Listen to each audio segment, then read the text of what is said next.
여러분 안녕하세요. 정서 발달 마지막 챕터, 정서와 초기 사회적 발달에 대해서 한번 알아보도록 하겠습니다. 이제 이 정서 초기 사회적 발달에는 이제 우리가 이제 정서 발달 초반에 얘기했던 정서 표현, 정서 조절, 그리고 정서 인식 이 세 가지를 합한 게 정서적 유능성이거든요. 이 정서적 유능성에 대해서 한번 구체적으로 알아볼게요. 일단은 정서 표현부터 한번 알아볼게요. 정서 표현은 이제 양육자의 행동에 영향을 미치는 의사소통적 기능이라고 얘기했는데 자녀가 정서 표현을 하죠. 자기 정서를 표현을 해요. 이 정서를 표현을 하게 되면은 양육자의 행동에 영향을 미치게 되죠. 예를 들어서 이제 제가 어렸을 때 빽 하고 소리를 지른단 말이에요. 그럼 이제 엄마 아빠가 어떻게 해요?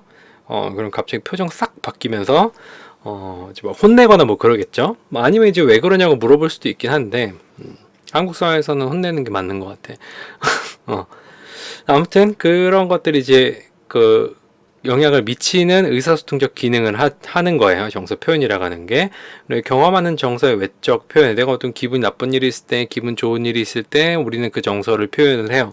기분 나쁜 일이 있을 때는 이제 막, 우리가 좀 아까 전에 예를 들었던, 샷건 치는 거라든지, 이런 것들이 이제 어떻게 보면 행동적으로 표현을 하는 거고, 말로 표현을 할 때 이제 기분이 안 좋을 때는 뭔가 굉장히 비꼬거나, 뭐, 그런 것들이 정서 표현이라고 이야기를 할 수가 있겠죠.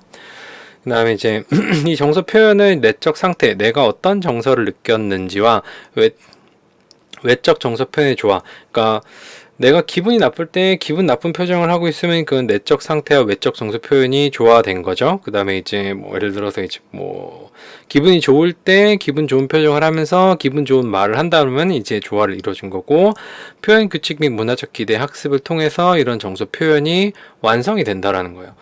어, 내가 제일 이해가 안 가는 것 중 하나가 뭐냐면은, 저 뭐 외국에 산 적도 없고 한국에서만 계속 살았는데 괜찮아 라고 얘기하는 게 어떻게 보면은 이게 문화적 표현 규칙하고 문화적 기대가 아닐까라는 생각을 해요. 괜찮아, 안 괜찮은 것 같거든요. 근데 괜찮아 이런단 말이에요. 그런 것들이 어떻게 보면은 문화적 기대 학습을 통해서 완성된 정서 표현이 아닐까 싶기도 해요. 아무튼 우리가 사용하는 여러 가지 정서 표현, 말로 표현하든 행동으로 표현하든 이런 것들이 여러분들이 뭐 개인적으로 이제 하는 것도 있긴 하겠지만 대부분이 어떤 거? 표현 규칙이라든지 문화적 기대에 따라서 문화적 기대에 의해서 학습을 한 것이라는 거죠. 정서 표현이.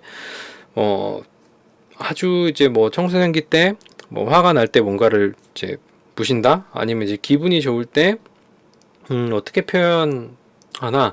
예를 들면 이제 오늘 내가 쏜다? 이런 것도 어떻게 보면은 뭐예요? 문화적 기대, 학습.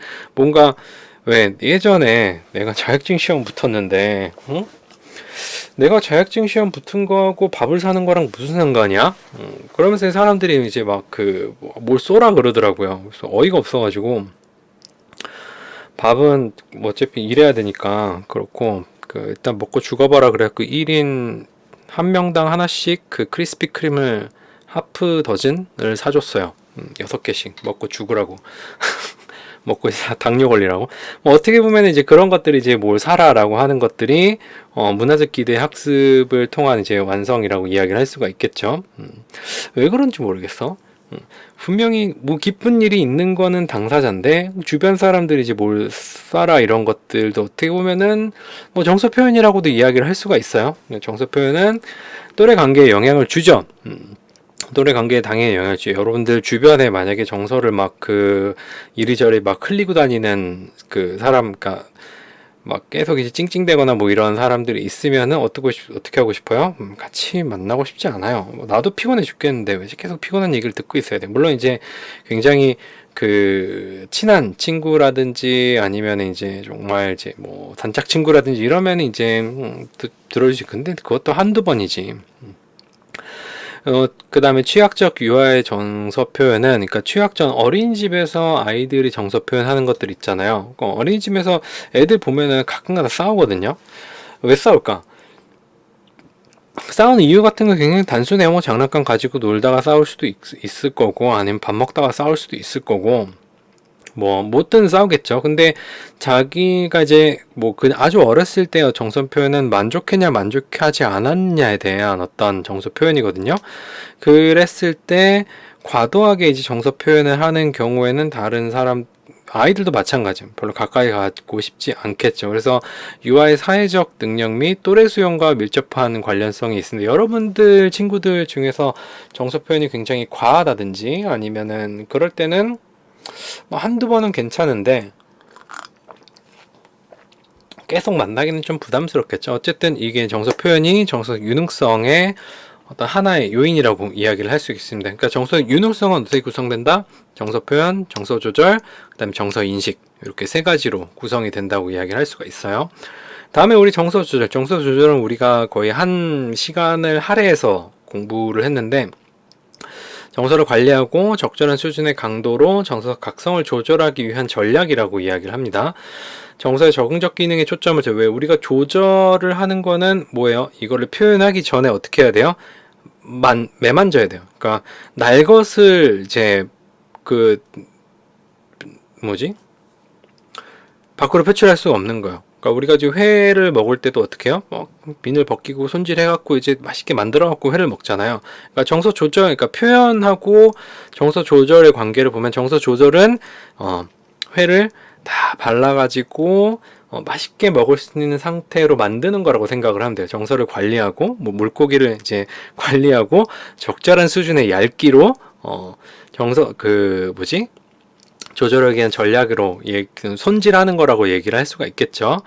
뭐 그랬을 때 정서 조절은 어떻게 보면 굉장히 기술 같은 것들이 필요한 거죠. 정서 표현도 마찬가지긴 하고 정서의 적응적 기능에 초점을 두고 있고 어디에서 사회적 상황에서 적응적인 기능에 초점을 두고 있으며 자기 자신의 어떤 적응에도 그러니까 개인적인 어떤 생활에도 적응적인 기능에 초점을 두고 있습니다. 부정적인 상황이나 사건에 의해 발생하는 부정적인 정서를 통제하고 적절하게 행동하고 대처하는 것. 그러니까 긍정적인 정서 같은 경우에는 우리가 생후 7개월부터 학습이 됐어요. 이거를 표출 규칙으로 이제 됐기 때문에 뭐 긍정적인 정서를 표출한다고 해서 막 사람들이 별로 그러니까 안 좋아하거나 그런 거는 좀 덜해요. 물론 이제 너무 과도하게 긍정적인 정서를 막 오버해서 표출을 한다고 하면은 조금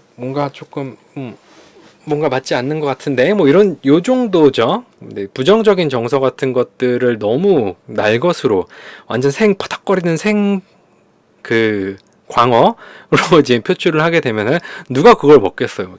이렇게 먹을 수도 없는 거고 안 먹죠.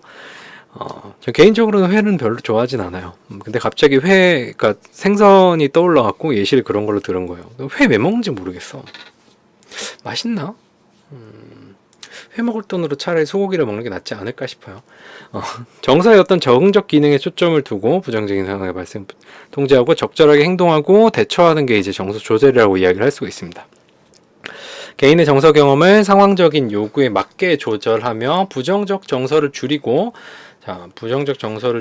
긍정적 정서를 유지하는 일반적으로 우리가 사회화에서 사회화 혹은 어떤 일상생활에서 다른 사람과 잘 지내고 그리고 뭐 이제 내 일을 굉장히 잘 할 수가 있으려면은 긍정 정서 같은 경우도 앰플리파이 하든 말든 뭐 크게 상관이 없을 거예요. 근데 부정 정서 같은 경우에는 어떻게 보면 위협이 되니까 얘를 이제 줄이고 긍정 정서를 유지하려는 능력이 이제 어떻게 보면 정서 조절의 대표적인 거라고 이제 이야기를 할 수 있는데 전 시간에 이제 이야기했던 것처럼 정서 조절이라는 거는 부정적인 걸 줄이고 긍정적을 표현하는 것뿐만 아니라 정서의 강도라든지 유지하는 시간이라든지 회복하는 시간이라든지 이런 것들이 이제 다 포함된 거라고 이야기를 했었죠.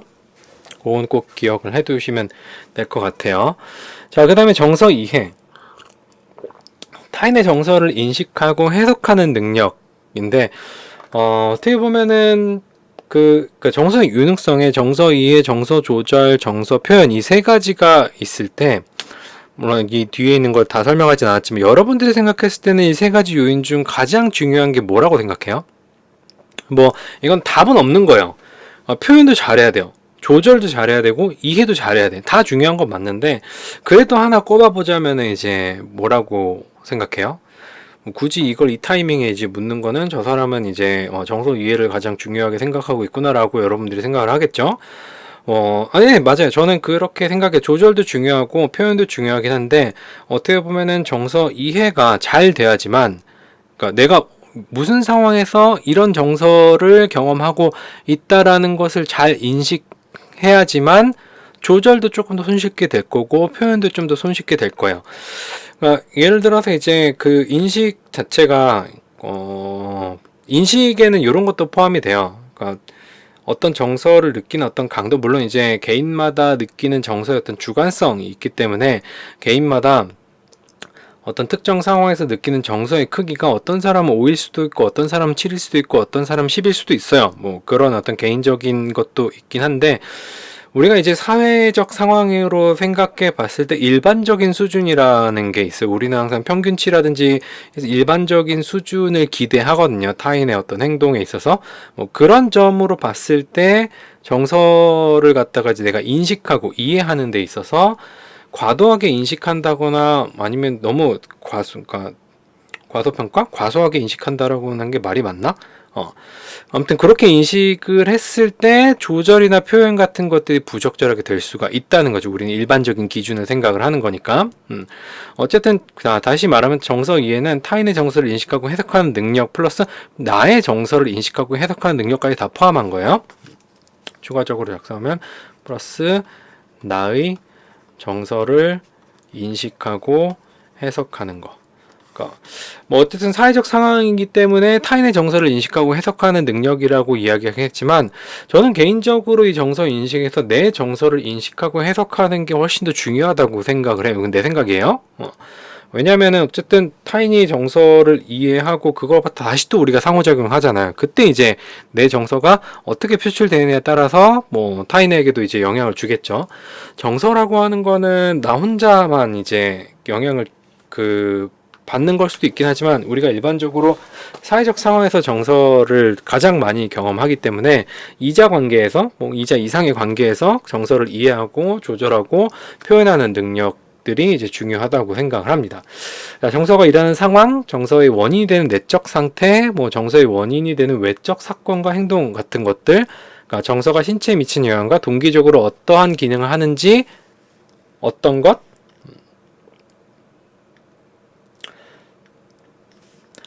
아는 거예요, 아는 거. 그러니까 그런 어떤 정서와 관련된 모든 재반사항 모든 것을 인식하고 아는 걸 우리가 정서 이해라고 합니다. 정서 혹은 정서 인식이라고도 이제 이야기를 합니다. 정서 이해. 그러니까 이런 의미에서 이 정서 이해, 정서 인식은 뭐라고 얘기할 수 있어요?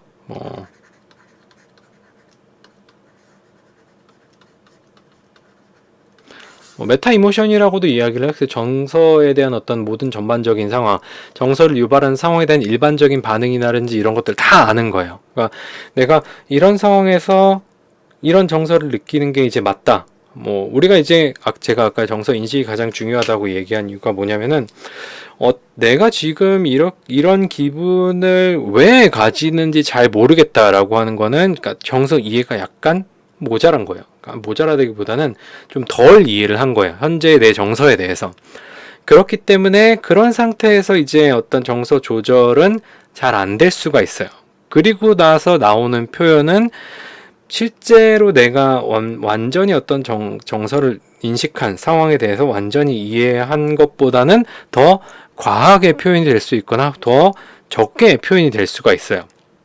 그렇기 때문에 이제 제가 정서 이해가 가장 중요하다, 정서 인식이 가장 중요하다라고 이야기를 한 거고, 뭐 조절이 가장 중요할 수도 있긴 하죠. 그리고 이제 저는 어쨌든 정서에 대해서도 인지적인 어떤 측면을 인지적인 관점으로 바라보기 때문에 우리가 어떻게 인식하느냐가 중요하다고 생각을 하기 때문에 정서 인식을 가장 뭐 중요하다고 이제 이야기를 하게 되는 거고, 물론 이게 정답은 아니에요. 정답은 아닌데, 뭐 여러분들은 또 어떻게 생각하는지 좀 궁금하긴 해요. 뭐 정서 이해랑 정서 조절이랑 정서 표현 이 세 가지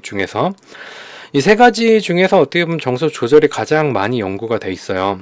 요즘 들었을 때 정서 인식 명확성 뭐 이런 설문지를 사용해서 연구되는 게 조금 있긴 한데, 어떻게 보면 정서 표현은 또 그렇게 많이 연구가 안 된 것 같기도 해요.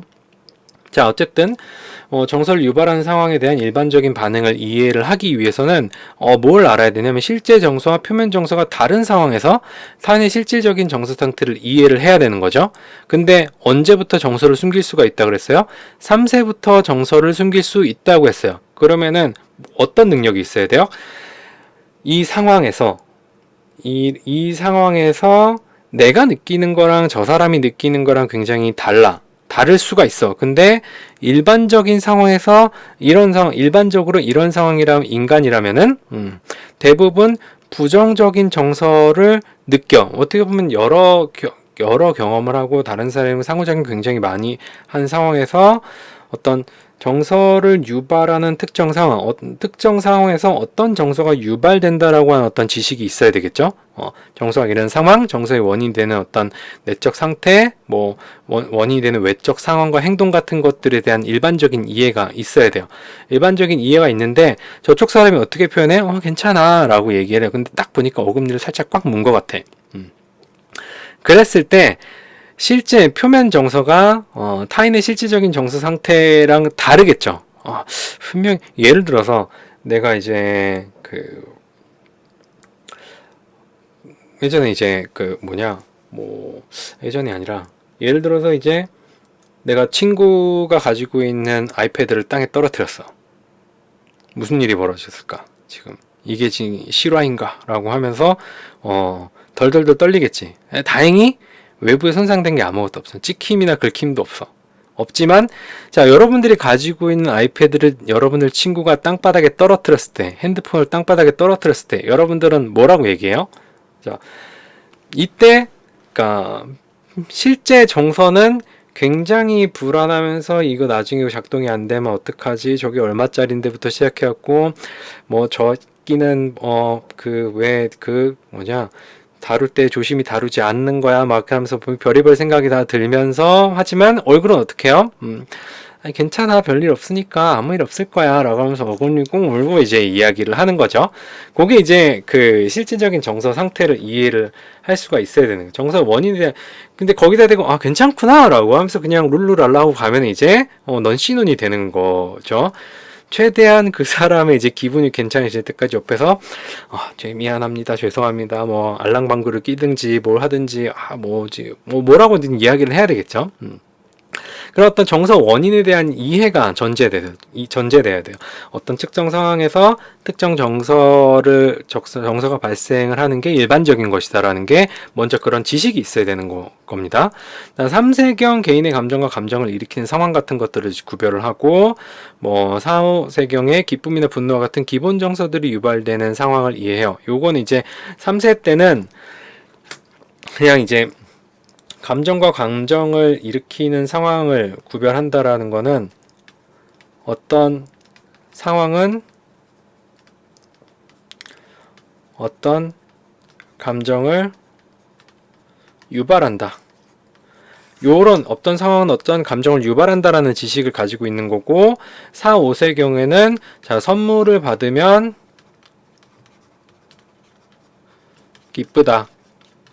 요런 식으로 알게 되는 좀 불명확한 어떤 불명확한 이해에서 좀 더 구체적인 상황과 사건들과 정서들을 이제 매칭을 시킬 수가 있는 거죠. 이후에 이제 복합 정서를 유발하는 상황을 이해하게 되고 언제 자신의 그 기준의 규칙, 그 다음에 셀프에 대한 이해 같은 거 있으면은 복합 정서가 이제 이해가 되고 7세에서 8세에 이렇게 넘어가게 되면은 두 가지 상반되는 정서 한꺼번에 느끼는 것이 혼합 정서 같은 것도 이해를 하게 됩니다. 그러니까 그러니까 내가 혼합 정서를 느끼는 것뿐만 아니라 다른 사람도 그런 어떤 복합적이란다. 혼합된 정서를 경험할 수 있다라는 걸 인식을 하게 된다는 거죠. 이런 어떤 기본 정서의 이해하고 복합 정서 혹은 혼합 정서 이해는 유아기 사회적 유능감을 획득하기엔 주요한 발달 과제라고 이해할 수 있습니다. 그러니까 다른 사람들과의 관계에서 내가 유능하다라고 이제 느끼는 게 굉장히 여러 가지가 있어요. 여러 가지가 있는데 타인의 어떤 친구의 감정을 잘 고려한다든지 아니면은 예를 들어서 여러분들이 어떤 친구랑 있을 때 그 친구가 내 기분을 굉장히 잘 맞춰준다기보다는 잘 이해를 해줘요.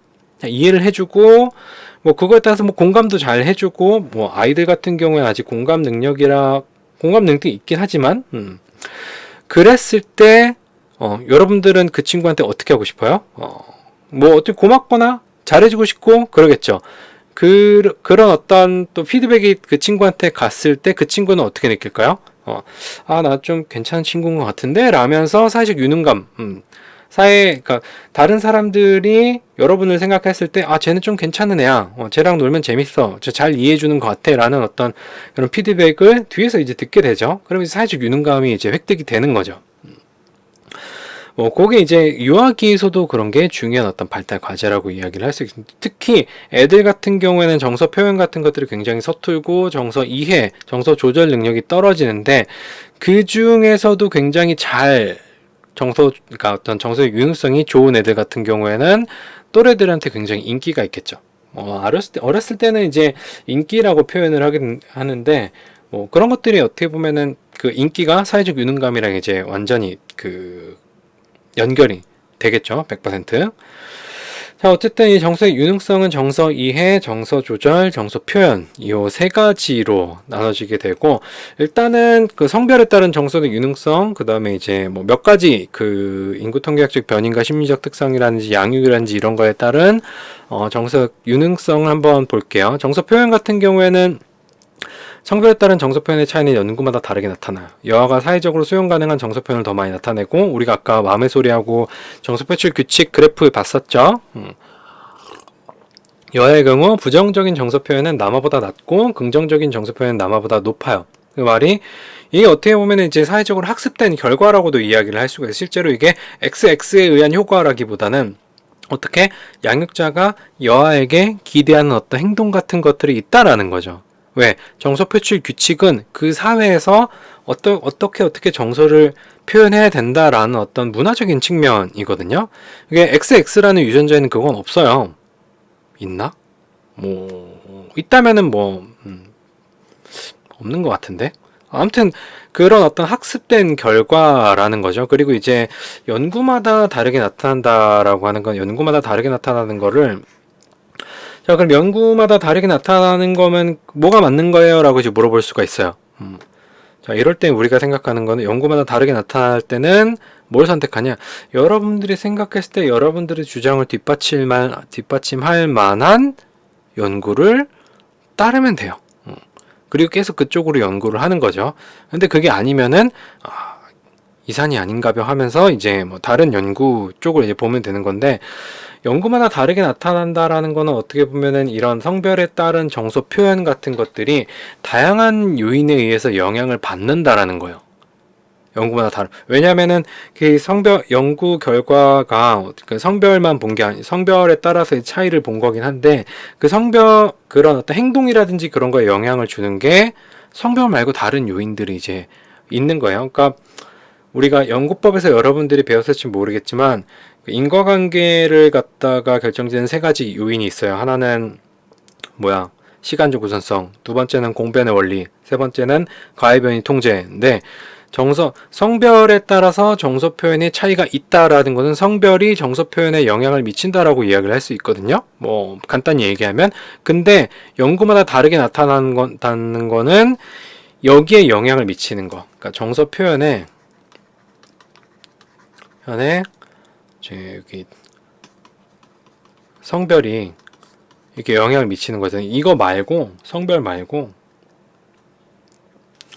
다른 어떤 요게 이제 X고 요게 Y면은 G나 K나 아니면 여러 가지 요인들이 있겠죠. 이것들이 영향을 계속 주고 있기 때문에 연구마다 다 다르게 왜냐하면 연구 피험자들이 가지고 있는 여러 가지 속성들이 다 다르죠. 어떻게 보면 이런 요인들이 정서 표현에 더 큰 영향을 미칠 수가 있다는 거예요. 자, 사회적으로 수용 가능한 정서 표현을 더 많이 나타낸다라는 거는 수용 가능한 정서 표현을 나타내는 거는 정서 표출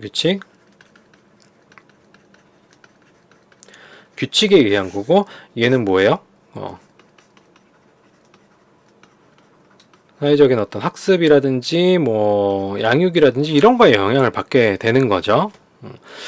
다른 것들도 있을 수가 있어요. 그리고 이제 부모의 어떤 이야기를 한다라든지 이런 거에도 우리가 이제 부모의 담화에 따른 정서적 유능성이 뒤에 있는데, 남아보다 여아가 어떻게 보면은 양육자와 훨씬 더 많은 이야기를 해요. 근데 그런 많은 이야기를 하게 되면 정서에 대한 이해가 굉장히 높아져요. 그래서 정서에 대한 이해가 굉장히 높아지고 정서 조절도 잘 할 수 있게 되고 정서 표현도 더 잘 할 수 있게 되거든요. 뭐 그런 담화들이 어떻게 보면은 이런 정서 표현에 영향을 미치게 되는 거. 실제로 이제 성별보다는 여아가 양육자와 대화를 많이 함.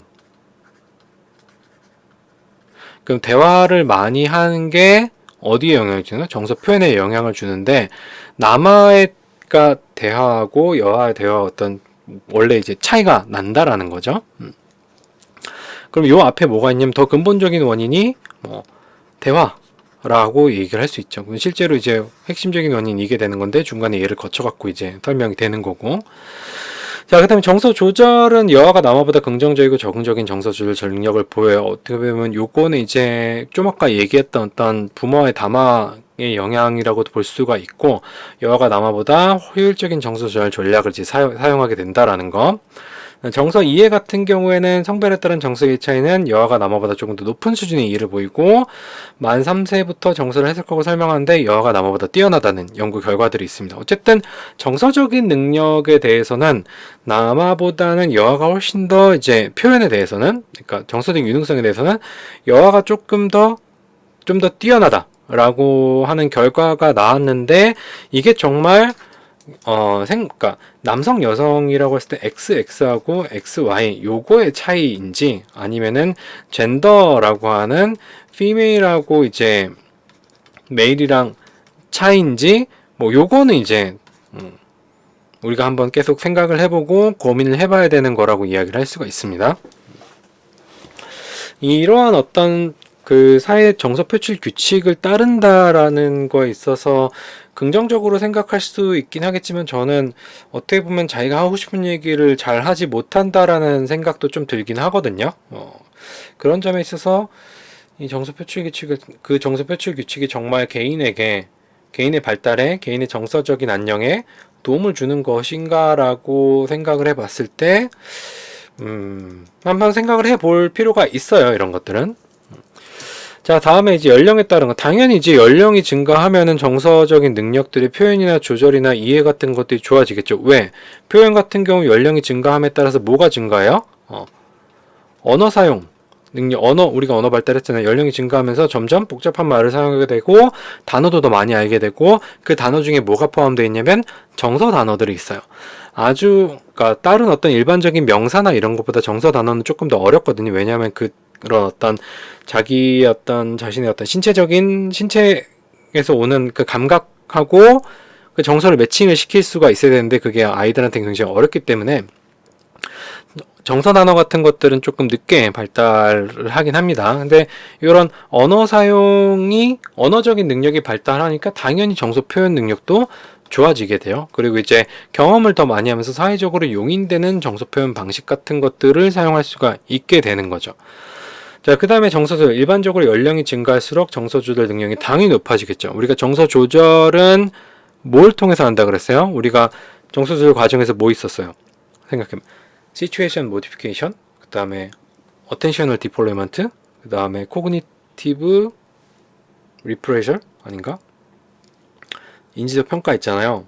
그 다음에 이제 behavior까지 이제 싹 다 있죠. 내적인 부분부터 외적인 부분까지 그 정서 조절 과정을 거치는데, 연령이 증가할수록 그 주의를 조절한다거나 인지적인 평가를 한다거나 뭐 이런 것들이 뭐에 영향을 받아요? 당연히 인지적 능력에 영향을 받죠. 인지적 능력은 연령이 증가할수록 점점 더 증가해요. 그랬기 때문에 연령이 증가할수록 뭐를 더 많이 생성할 수가 있어요? 정서 조절 전략이라든지 정서 조절 전략 같은 것들을 더 많이 만들 수가 있겠죠. 지금 뭐 예를 들어서 이제 뭐 제가 어렸을 때는 화가 나면 뭔가를 집어 던진다고 해봐요. 안 집어 던졌어요. 집어 던진다고 했는데, 집어 던지면은 어떤 일이 벌어져요? 내가 지금 화가 난다고 내 지금 핸드폰을 집어 던지면 아직 할부도 안 끝났는데, 거의 다 끝났어요. 거의 다 끝났는데 아깝잖아요. 다 새로 사야 되니까. 이제 핸드폰 값이 뭐 몇만 원 하는 것도 아니고 거의 뭐 컴퓨터 한 대 값인데 그런 것들 손해라든지 이런 것들 알게 되죠. 그런 어떤 지식 같은 것들도 쌓여지고 그래서 정서 조절을 하기 위해서 여러 가지 전략을 생성을 해요. 뭐 책상을 샷건 치는 거 말고 밖에 나가서 뛰고 아니면 일기를 쓰거나 아니면 뒤에서 이제 학문적으로 뭔가를 까기 위해서 열심히 그 이론적 배경이나 이런 것들을 탐색한다거나 뭐 이런 것도 어떻게 보면 정서 전략이라고 이야기를 할 수가 있겠죠. 정서 이해, 연령이 증가할수록 세련된 정서 인식과 함께 정서 이해 능력이 높아지. 왜? 인지 능력이 당연히 높아지니까 미세한 차이 같은 것들을 구분할 수가 있어요. 그런 것들 뭐 언어적인 능력이 발달을 하고 인지적인 능력 중에서 이제 뭐가 발달하는? 여러분들이 경험을 하면서 여러분들의 경험이라든지 이런 것들이 어디 들어가요? 장기 기억으로 들어가요. 장기 기억으로 들어가서 그 굉장히 비교적 영구적인 어떤 기억들이 켜켜이 쌓이게 되고 그게 하나의 아카이브가 된단 말이에요.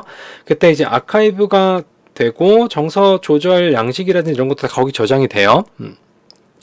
그랬을 때 어떤 정서를 경험했을 때 아주 어렸을 때는 특정 경험만 이제 불러오거나 할 수 있는데 인지적인 능력이 좋아지게 되면 뭐가 빨라요? 처리 속도라든지 처리 용량 같은 것들이 발달하겠죠. 그래서 한꺼번에 많은 어떤 데이터를 불러와서 현재 경험하고 있는 거랑 비교를 해보고 어떻게 정서를 조절하는 가장 효율적이고 어떻게 정서를 표현하는 것이 가장 좋은지 합리적이고 사회적으로 용인되는 건지를 빨리 생각을 해서 이제 표현을 하게 되는 거죠. 어쨌든 그런 이해 과정 앞단에서 굉장히 빠른 그러니까 인지적 프로세스, 인지적인 능력의 발달로 인해서 내가 경험한 정서를 갖다 보다 정확하게 인식을 할 수가 있게 되는 거죠. 그게 이제 연령에 따른 거고 당연히 연령이 증가할수록 증가를 해야 좋아져야 되는 게 맞아요. 근데 가끔 보면 또 이제 요게 정점을 찍고 내려가는 때가 있죠. 연령이 증가하게 되면은 이런 어떤 정서 표현이나 정서 조절이나 정서 이해 같은 것들이 다시 이제 유년기 시절로 돌아오는 사람들도 있습니다. 어떻게 보면 인지능력이랑 뭐 관련이 있다. 인지능력도 이렇게 뒤집어진 U자, 실행기능도 뒤집어진 U자. 그러니까 인지와 관련된 모든 능력들은 뒤집어진 U자 형태로 발달한다고도 이야기를 할 수가 있어요.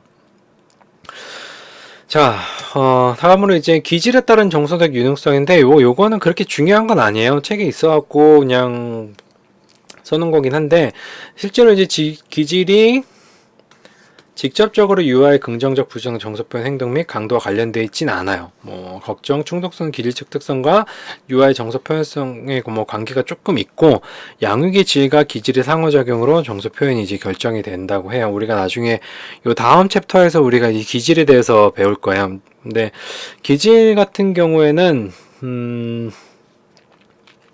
그때 얘기할게요. 기질은 막 그렇게 많이 연구가 되진 않았어요. 많이 연구가 되진 않다기보다는 최근 들어서는 뭐 그렇게 다른 어떤 심리적인 변수들보다는 중요도가 그렇게 높진 않은 것 같아요. 왜냐면 이거는 유전적인 거고 태어나자마자 결정되어 있는 거기 때문에 뭐 기질을 어떻게 뭐 있는 걸 바꿀 순 없어요. 이제 기질이 양육과 상호작용해서 조금 더 뭐 나아질 수 있다 뭐 이런 얘기를 하는데 그거랑 이제 비슷한 것 같아요. 표현 같은 경우에. 정서 조절, 부정적인 정서성이 높은 경우 낮은 정서 조절 능력을 보인다. 부정적인 정서성이 높다라는 게 뭐냐면 어떤 부정적인 정서를 경험을 했을 때 그 반응이 약간 굉장히 폭발적이고 뭐 그런 걸 얘기해요. 과도하게 반응을 오버하는 케이스를 이야기를 합니다.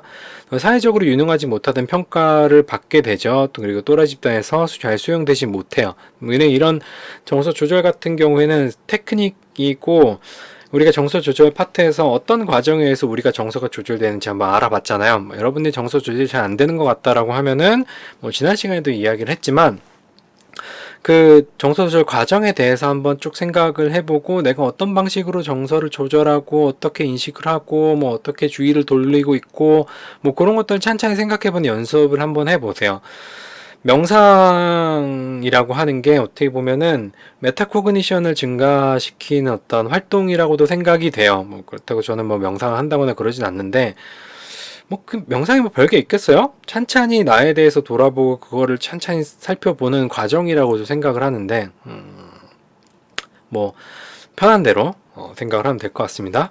다음 정서 이해, 긍정적인 정서성은 공감과 같은 긍정 상호작용 같은 걸 촉진하고, 부정 정서성은 수줍음이나 두려움을 갖게 해서 감정이입 반응 같은 것들을 이제 뭐 저해한다라고 합니다. 뭐 기질에 따른 정서 유능성은 그냥 뭐 이런 게 있다 정도로만 여러분들이 알아두면 될 것 같아요. 자, 정서 유능성에서 가장 중요한 게 뭐냐면은, 가장 중요한 얘기가 뭐냐면은 부모와의 담화에 따른 정서적 유능성이에요. 그러니까 언어도 그렇고 인지도 그렇고, 물론 피아제는 자기 혼자 발달한다고 얘기했지만 비고츠키는 보다 유능한 참여자와 상호작용을 통해서 인지 능력이 이제 뭐 그 문화에 맞는 것들을 배울 수 있고 뭐 전수된다라고 이야기를 했었잖아요. 언어 발달도 어떻게 해요? 그냥 단순히 자극이 제시되고 듣는 것보다는 언어 활동에 참여하는 것이 언어 발달에 더 좋다고 이야기를 했어요. 그 말은 말을 계속 사용하면 할수록 언어에 대해서 는다는 거고, 정서도 마찬가지예요. 양육자와 이야기를 얼마나 많이 하느냐. 자, 뭐 정서 표현, 정서 조절, 이렇게 어머니의 어머니뿐만 아니라 실험 연구 결과가 어머니여서 그래요. 양육자의 감정 상태나 원인에 관한 정교한 설명은 자녀의 정서 이해 및 정서 조절한 능력에 굉장히 중요한 영향을 미친다라고 이야기를 합니다. 그러니까 양육자의 감정 상태나 원인에 대한 정교한 설명. 그러니까 아이들 같은 경우에 우리 언어 발달에서 뭐 얘기했었어요? 수용 언어랑 표현 언어 이야기를 했었죠. 그러니까 수용 언어 같은 경우에는 알아는 듣는 거예요. 알아는 듣는데 어떻게 표현은 잘 못하는 건데, 아이가 예를 들어서 그 양육자 기분이 별로 좋지 않거나 기분이 좋거나 이럴 때 엄마 아빠가 뭐 이러 해가지고 기분이 지금 좋지 않아. 그게 이제 정서 상태나 원인에 대한 정교한 설명이죠. 자, 그게 처음에는 아이들이 그거에 대해서 이해를 잘 못하죠. 왜냐면은 그런 경험을 해보진 않았으니까, 아이들이. 예를 들어서 그 뭐라 그래야 되나, 회사가 별로 안 좋아져가지고, 다음 달부터 이제 뭐 월급이 줄었다, 전 사원이 월급이 줄었다 그래요. 그러면 기분이 굉장히 좋지 않겠죠. 터벅터벅 집에 왔어요. 터벅터벅 집에 와가지고 막 놀아줘 막 이런단 말이에요. 그럴 때 이제 뭐라 그래요? 엄마 아빠가 월급이 줄어가지고 기분이 별로 안 좋으니까 오늘은 못 놀아줄 것 같아 라고 이야기했는데, 월급이 뭐야? 뭐 이렇게 얘기를 하고, 월급이 줄었는데 왜 기분이 안 좋아? 계속 애들이 물어보면 그냥 놀아줘 싫어 막 이런단 말이야. 그러면 이제 뭐 그거에 대해서 이제 계속 설명을 해야 된다는 거죠. 엄마 아빠가 월급을 못 받으면은 우리 누구누구한테 장난감도 못 사주고 맛있는 것도 못 해주고 막 이렇게 구구절절히 이제 이야기 뭐 꼭 이렇게 하라는 얘기는 아니에요. 그 정도로 정교한 설명을 하라는 거죠. 그러니까 그걸 통해서 아이들이 뭘 알게 돼요? 우리가 아까 얘기했던 어떤 특정 상황에서 어떤 상황이 어떤 정서를 만든다라는 걸 3세에 이해하고, 4세에서 5세쯤에는 이제 긍정 정서를 유발하는 상황과 부정 정서를 유발하는 어떤 상황 같은 것들을 이제 매칭시킬 수 있다고 했죠. 그런 걸 이제 이해할 수 있게 된다는 거죠. 아이들이 직접 경험해보진 않았지만 이런 반복되는 정교화된 설명이 아이들의 정서 이해, 정서 표현, 정서 조절 같은 거에 영향을 미치게 되는 거고, 과거에 대한 정교한 이야기를 하는 어머니들의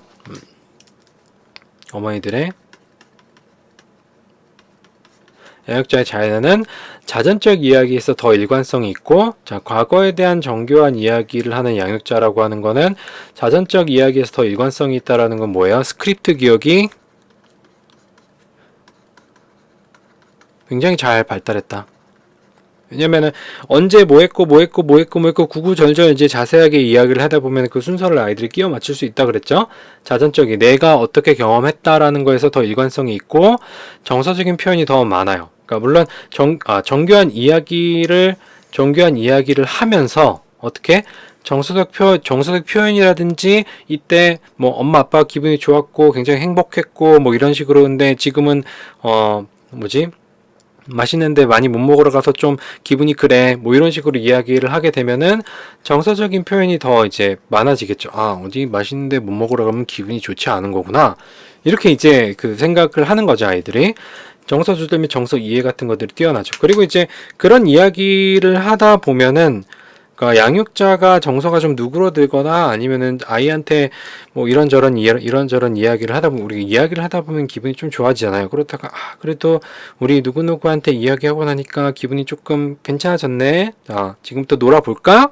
잠깐 놀아볼까라고 그렇게 이제 그런 뭐 프로세스가 이제 반복이 된다면 다른 사람한테 이야기를 하면은 기분이 좀 나쁜 기분이 좀 좋아질 수 있구나. 그럼 나도 기분이 나쁠 때 다른 사람한테 이야기를 하거나 뭐 해야겠다. 이런 어떤 정서 조절 전략 같은 것들이 생기게 되는 거죠. 정서 이해도 앞에서도 정서 이해 같은 경우에 3세 정서에 대한 양육자의 느낌에 대한 이야기와 말이 조금 그렇긴 하네. 여기 느낌에 대한 이야기라고. 양육자의 느낌에 대한 이야기와 정서 원인에 대한 이야기는 3년 후 정서 이해 능력과 관련되어 있다. 그러니까 6세 정도 학령 정기, 영유아기 때 정서에 대한 이야기를 많이 하면 할수록 그땐 애들이 그거를 잘 이해를 하지 못하지만 뭐로 남아있는 거예요? 어떤 지식 체계로서 지식 아카이브로서 남아있는 거예요. 그래서 그게 장기 기억에 남아있다가 자기가 그런 특정 경험을 했을 때 양육자와 비슷한 경험을 했을 때 예전에 엄마 아빠가 이런 경험을 했을 때 기분이 굉장히 나빴다라고 했는데 내가 지금 느끼는 이 이상한 게 그 나쁜 기분일까? 그렇게 이해를 하고 정서 원인에 대한 아이들이 나는 이런 일 때문에 이렇게 기분이 나쁘구나 라는 것을 알게 된다는 거죠. 다음에 이제 계속 엑스표를 치게 하네. 일부러 좀 요거는 그냥 내버려 두고 있어요. 제가 항상 X표를 치기 위해서. 아이를 양육하는 거는 보면은 이제 엄마만 하는 건 아니고 예전에는 이제 엄마만 했었죠. 근데 우리가 이제 애착에서도 배울 텐데 아버지가 양육에 참여함으로써 자녀들에게 미치는 긍정적인 영향 같은 것들이 있어요. 그런 인식 같은 것들을 뭐 여러분이 나중에 결혼을 할지 아이를 낳을지 안 할지 모르겠지만 그런 인식들을 뭐 지금부터 이제 뭐 배우고 만약에 이제 없었다면은 지금부터 배워야 된다라고 생각을 해서 일부러 계속 이렇게 강조하려고 양육자 이렇게 표현을 하는 겁니다. 근데 나중에 이제 애착 같은 경우에는 뭐 그때 가서 얘기할게요. 양육자의 정서에 대한 높은 빈도의 담화는 호남 및 복합 정서 이해 능력을 그러니까 정서에 대한 담화를 많이 할수록 전반적인 어떤 정서 이해, 정서 표현, 정서 조절 그리고 혼합정서나 복합정서나 이런 것들에 대한 능력도 점점 좋아진다고 할 수가 있습니다. 이런 정서적인 능력이 어디에 영향을 미친다고? 사회적 균형성에 직접적으로 영향을 미치게 돼요. 그러니까 우리가 사람들이랑 같이 지낼 때 친구들이라든지 아니면은 여러분들 뭐 학교 동기들이라든지 아니면 선후배들 어쨌든 이런 하나의 사회를 이루고 있잖아요. 그 사회에서 지식만 왔다 갔다 하나요? 업무만 왔다 갔다 하는 거 아니에요. 다 정서예요. 어떻게 보면은 같이 만나면 반갑고 그 다음에 뭐 시덥잖은 이야기하면서도 즐겁고 그 다음에 힘든 일 이야기하면서도 공감을 받고 뭐 야 누가 뭐 했대 아니면 뭐 너네 시험 잘 봤냐 뭐 난 잘 봤는데 막 그러면 이런 삐 하면서 이제 뭐 때리기도 하고 뭐 그게 다 정서잖아요. 이런 정서는 사회적인 상황에서 굉장히 큰 역할을 하기 때문에 정서적 균형성은 사회적 균형성과 정말 강력한 관계를 가지고 있다고 얘기할 수밖에 없어요. 그래서 사회적 균형성이란 건 타인들과 긍정적인 관계를 지속적으로 유지하고 사회적 상호작용에서 개인적인 목표를 성취하는 뭐 다른 사람들 이용한다라는 게 아니라 사회적 상호작용에서 어떻게 보면 그 또래들한테 수용되는 게 목표일 수도 있어요. 그 다음에 이제 다른 사람들과 잘 지내는 게 이제 목표일 수도 있고 뭐 그런 것을 성취하는 능력이라고 이야기를 할 수가 있습니다. 그런 아까 얘기했던 건 정서 표현이나 정서 조절이나 정서 이해는 정서적 유능성의 어떤 세부적인 하위 요인들이라고 이야기할 수 있고 요게 이제 좋을 때 정서적 유능성이 좋다면 사회적 유능성 마찬가지도 굉장히 좋게 나타날 수 말이 좀 이상한데 정서적 유능성이 높으면 사회적 유능성도 높다고 이야기를 할 수가 있죠. 한번 뭐 너무 당연한 얘기라서 뭐 당연히 정서적 유능성이 좋으면 사회적 유능성이 좋지라고 생각할 수 있는데 실제 사례들을 한번 생각을 해보세요. 여러분들 주변에 친해지고 싶은 사람들이나 아니면은 다른 친구들한테 인기가 많은 에타에 뭐 이렇게 뭐 그 남자 그 여자 이런 데 올라오는 거 말고 이성적인 거 말고 그냥 저 사람이랑 있음 인기가 많은 사람들을 친구들을 봤을 때 그 사람이 어떻게 정서를 표현하고 기분 나쁜 일이 있을 때 어떻게 물론 그런 것들 다 볼 수는 없겠지만 뭐 이 대인 관계 같은 것들이 어떻게 되는지를 이제 사회적 유능성이라는 게 어떻게 보면은 대인 관계 능력이에요.